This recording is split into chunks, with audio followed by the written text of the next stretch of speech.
All right. So a few days ago, I made a video about the practice of harnessing your sacred energy and how it's beneficial for manifesting and whatnot.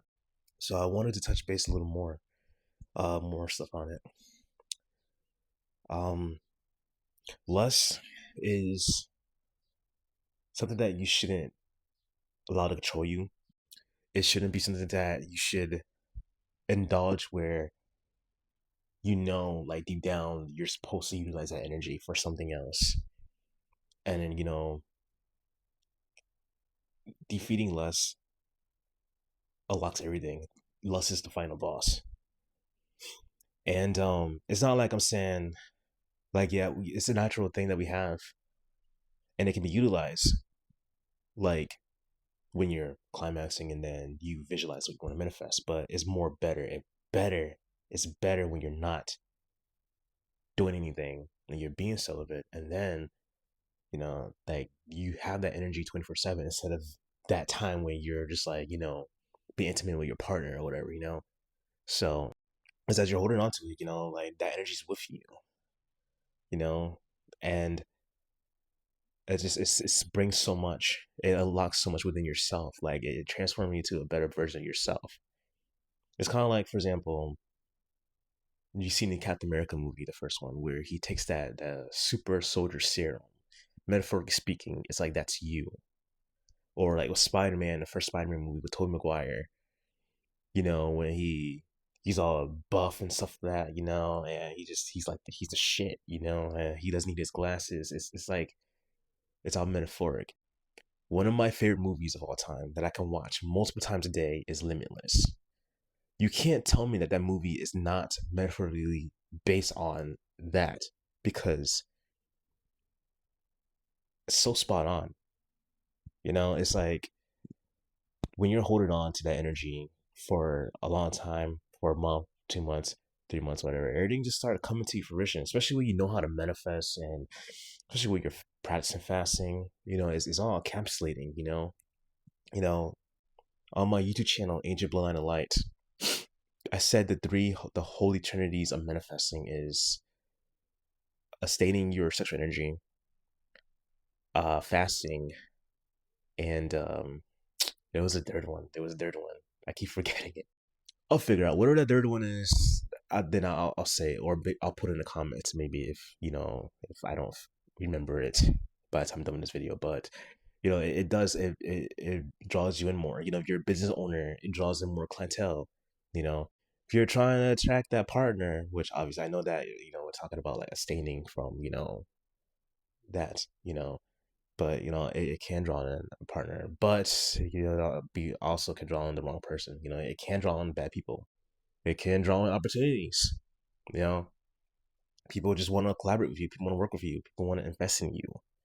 you know you just become more smarter, literally. Like, look at Albert Einstein and Nikola Tesla. These guys are freaking geniuses, for example, and they're on the list of celebrities who practice this. Nikola Tesla was a virgin. There's like so many people. Everybody is just trying to figure things out in their life, but this holds the answers, because it also brings enlightenment, because that kundalini energy is rising, and then you're connected to God even deeper. Go to your chakras, balance your chakras, unlock it, and then it's like you're connecting to God more deeper. you know so don't let people tell you that the kundalini is demonic. It's not. Going through the process of kundalini spiritual awakening is terrifying. From my personal experience, it was like I didn't know what kundalini was back then. I was like 15. Into like 2014, I was like 23 at the time. I started researching it more because I did look into it, and then I started diving deeper, and I'm like, oh wait, that's what I experienced. Your body feels like your temperature is 120 or whatever, and then it gets hotter. And I wanted to hop in a bathtub full of ice. That's how it was. It reminded me of that movie, American Werewolf in London, in Paris, where he was like changing, and then his body was turning red, and then he ran to that fountain and he jumped in that water, and then it was all steaming. That's how I felt. Like, it was intense and scary. I was dizzy. I couldn't really walk. I had to stay in bed. Migraines started happening. That's when the energies that were on my third eye. and also my crown chakra, and then at the end it was just total euphoria. I could hear my higher self more clear, and the Holy Spirit, and like just connecting deeper with everything. And I just felt so much intense love for everybody and myself, and have a deeper understanding. And it is just truly incredible experience. It solidifies the Christ consciousness, and it's totally amazing. And it's also one of the benefits is enhances your sixth senses. You tap in deeper to your second abilities. So it's a very incredible, powerful practice that's been talked about in the Bible, and also the Bhagavad Gita, any holy text. I'm sure, because like so far I've still currently reading the Bible. I read the Bhagavad Gita like at least 3 times, and reading it again, read it up in the shots at least, well, once, twice. And currently reading the Book of the Dead. I didn't discover that the Egyptian Book of the Dead was actually one of the Egyptian holy texts, but I realized that last year. So, and I didn't realize that until I looked into it deeper. So there are other books, but right now I'm literally currently reading this. But that picture of the pharaoh with the cobra coming out of his crown or his third eye, that's Kundalini. You either let this lust, the serpent, take over you, or you work with it and then let it rise up, and then it works for you in so many incredible ways. You can utilize so much greatness with this energy, even manifest money.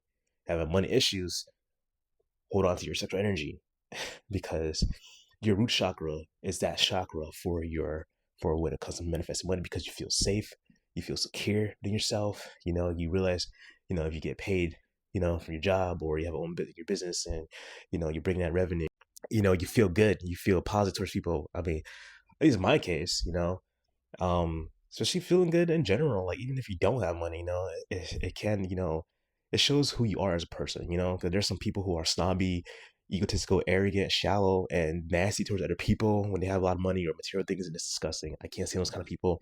Me, these kind of people are rivals or enemies. I hate you.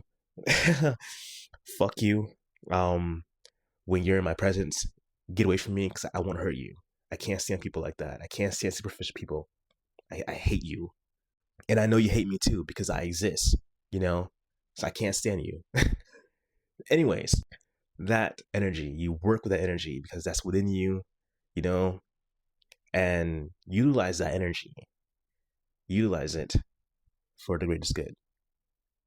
You're like a superhero. You're like, look at all these celebrities. You see how they were before they were famous. Now who they are now is because of that energy. Because I know it's a fact that they have spiritual leaders, teachers, and their agents or managers, stuff like that, who talk to them about this stuff as well. And then they train them. They get them trained and practice mindfulness so they don't waste their energy, so they can stay within it. So they can be like, wow, so I had the answer the whole time. People at the bottom don't understand, because they're consuming so much the stuff that's in the media and stuff like that. Listen to these rappers with their objectifying women and all this other bullshit, this degeneracy, which I hate it, because they're all about pushing that in your face so you can stay low and worship them, when you can rise up utilizing that energy and you could be worshipped. Okay, so, and you could get on top, so I wouldn't doubt that there's all these celebrities were trained to also hold on to their energy as well, so they can do what they do. Just like, Muhammad Ali, apparently he stayed for like 2 weeks, 3 weeks before a fight. 50 Cent, he knows all about this, and look at his success.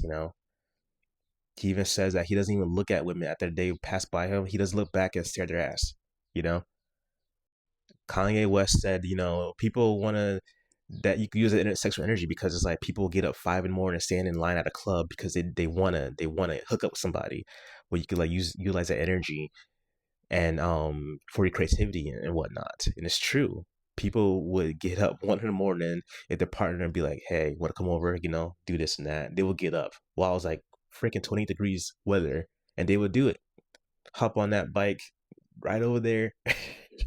Utilize the energy for something better that can actually create a great foundation in your life, that it can go to generations, and bring so much like greatness and wealth in your bloodline.